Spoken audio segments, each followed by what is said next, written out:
Imagine standing in a grand ancient library, dusty scrolls stacked high, manuscripts filled with secrets long forgotten. Somewhere within these pages lies the truth about lost civilizations, untold conspiracies, and the real stories behind legendary figures.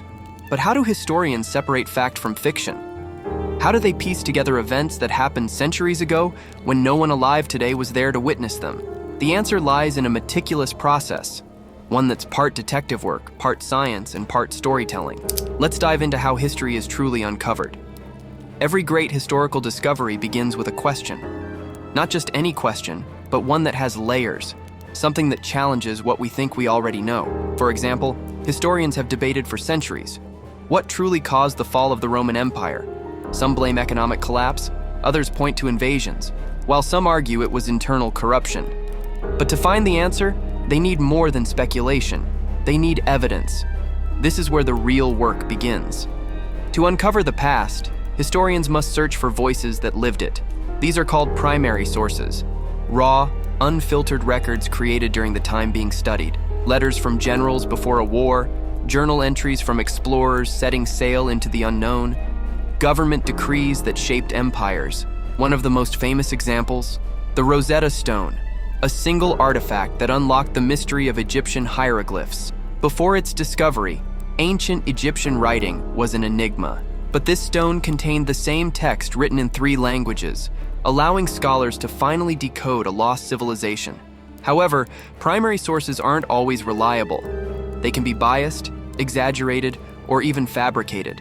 That's why historians don't stop there. Once primary sources are collected, the next step is to compare them with secondary sources, works written by other historians who have studied the same events. These books, research papers, and documentaries help fill in gaps, challenge assumptions, and provide a broader context. For example, if a medieval king's diary claims he won every battle, but multiple historians analyzing battlefield reports suggest otherwise, then the truth might be far more complicated than the king's version. Cross-referencing sources is crucial. History isn't just about recording what happened. It's about uncovering why it happened and how different perspectives shape the story. History isn't just a collection of dates and events. It's a battleground of narratives.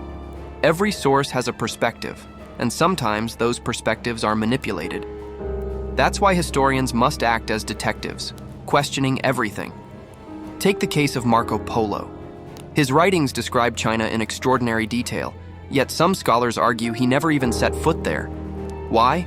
Because his records mysteriously fail to mention key aspects of Chinese life at the time, such as the Great Wall. Was it an honest omission, or was history rewritten? To avoid misleading conclusions, historians test a source's credibility. They investigate. Who wrote it? Why was it written? Was it propaganda, personal record-keeping, or an eyewitness account? What other sources confirm or contradict it? Through this process, myths crumble and hidden truths emerge. Once evidence is collected and analyzed, historians must connect the dots. They build theories, challenge assumptions, and in some cases, rewrite history itself. Consider Christopher Columbus. For centuries, school books credited him with discovering America. But as historians reevaluated indigenous records, they found that civilizations like the Aztecs, Mayans, and even Norse explorers were already there long before Columbus arrived. The narrative shifted, not because history changed, but because research revealed a more complete truth. But even then, history is never static. New discoveries can reshape everything we think we know. The final step in historical research is sharing discoveries with the world. Some findings become books, others turn into museum exhibits or documentaries. But before they reach the public, they undergo peer review, a rigorous process where other experts examine the research for flaws. Without this step, history could be shaped by misinformation. Think of the countless conspiracy theories that circulate online today. Without proper research and verification, false narratives spread, distorting the past. That's why true history isn't just told, it's proven. Unraveling history is like assembling a puzzle with missing pieces.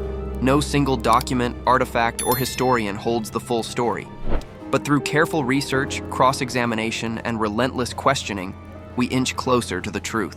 So next time you hear a historical fact, ask yourself, who wrote it? What's the evidence? And could there be more to the story? Because in the end, history isn't just about what happened, it's about who gets to tell it.